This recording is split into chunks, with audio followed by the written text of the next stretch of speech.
Alors dans cette fiche méthodologique, on va récapituler comment on fait pour construire un programme de A à Z. Alors tout d'abord, il faut maîtriser les 4 piliers de la programmation. Le dernier pilier qu'on a vu, c'était la logique, basée sur le vrai et le faux. Donc la logique, c'est quoi? Bien, ça sert à aiguiller vers un chemin à suivre si une condition est vraie, ou vers un autre chemin si la condition est fausse. Ici, par exemple, si je veux aller à Paris, je suis un chemin. Si je veux aller à Marseille, je suis un autre chemin. Alors la syntaxe est la suivante en programmation et en Python. Donc si ça se dit if, condition 1, c'est une condition qui est vraie ou fausse. On va faire un bloc d'instruction. Sinon, elif, on fait un autre bloc d'instruction si la condition 2 est vraie. Et sinon, à la fin, on fait un dernier bloc d'instruction. Donc ici, on a deux conditions. Si les deux premières conditions sont fausses, eh bien, on fait le troisième bloc d'instruction.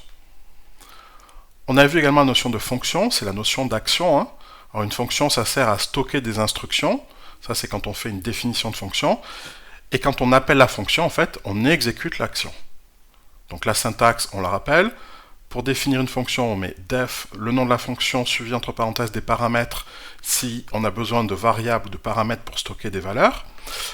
Ensuite, on fait le bloc d'instruction, et puis à la fin, on peut retourner une valeur ou pas, suivant les besoins.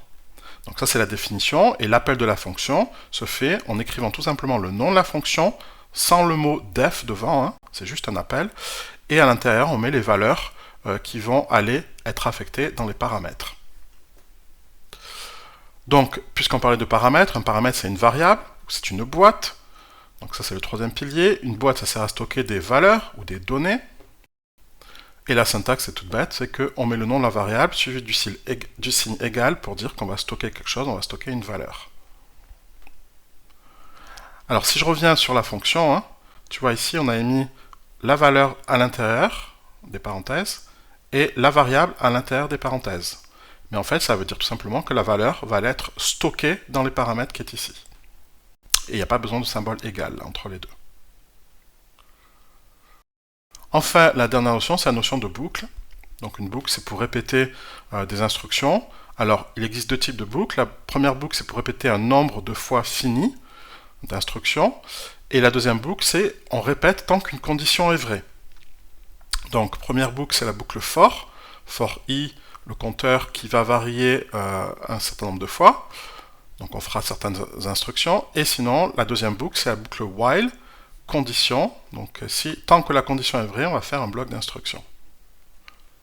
Alors voyons tout ça, appliquons tout ça sur un exemple. Donc on a ici l'exemple du médecin qui te sollicite pour créer un programme dont le but est de calculer ton indice de masse corporelle, de l'afficher, puis d'afficher un message qui est approprié, qui est basé sur ton IMC. Donc tu as différentes catégories qui sont exposées ici, et là tu as la formule.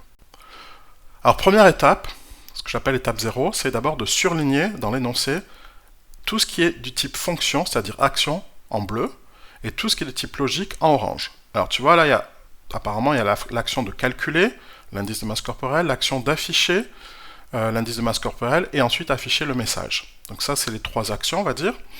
Et la logique, eh bien la logique c'est tout simplement basé sur le vrai ou le faux. Et là, ça va dépendre de l'indice de masse corporelle. On va mettre un message qui sera approprié suivant le résultat de l'IMC.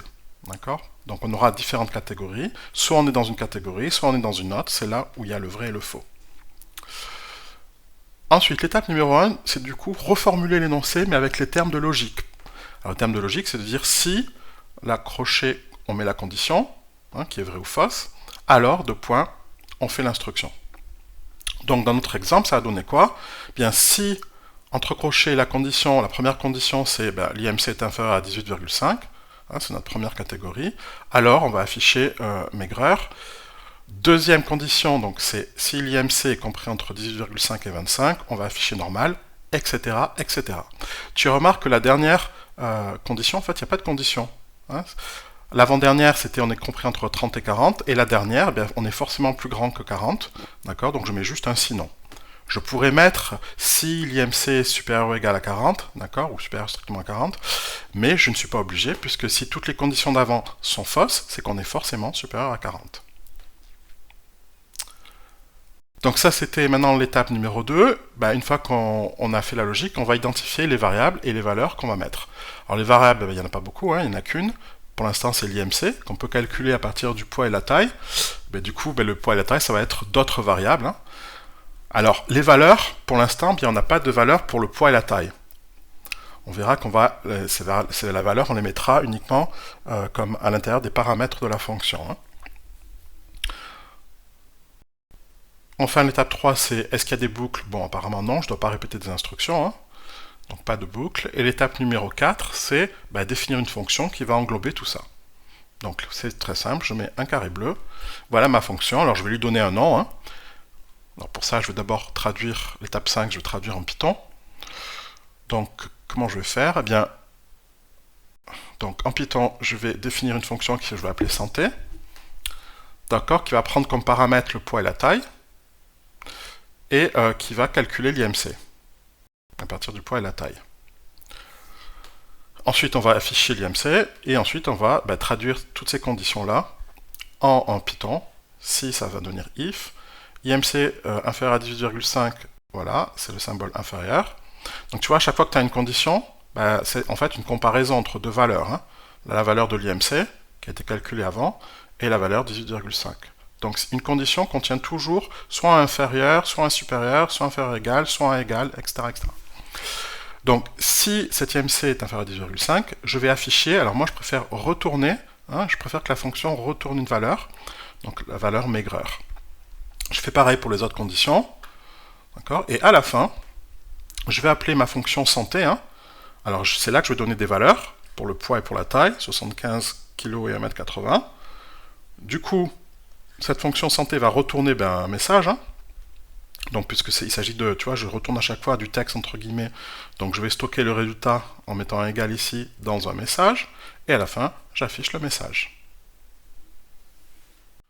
Alors une fois que tu as conçu ton code, que tu l'as testé, tu dois être capable d'identifier plusieurs choses.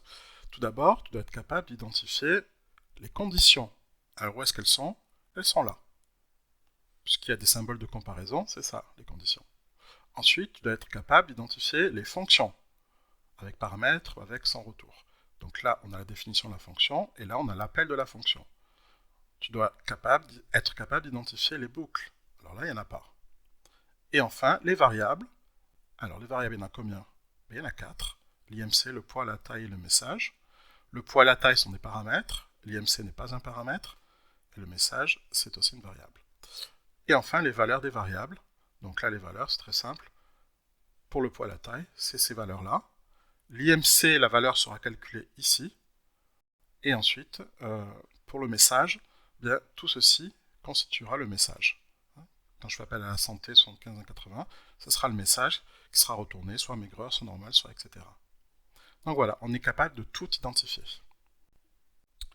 Et enfin, une dernière petite chose, peut-être que tu l'as remarqué, tout au début, je t'avais dit qu'il y avait plusieurs actions, hein, qui consistaient à calculer l'IMC et à afficher.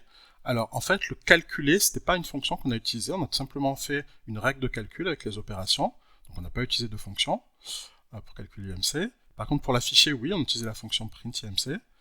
Et également, pour afficher maigreur et tout ça, en fait, on a retourné. Et tu vois, c'est bien des fonctions puisqu'on met des parenthèses.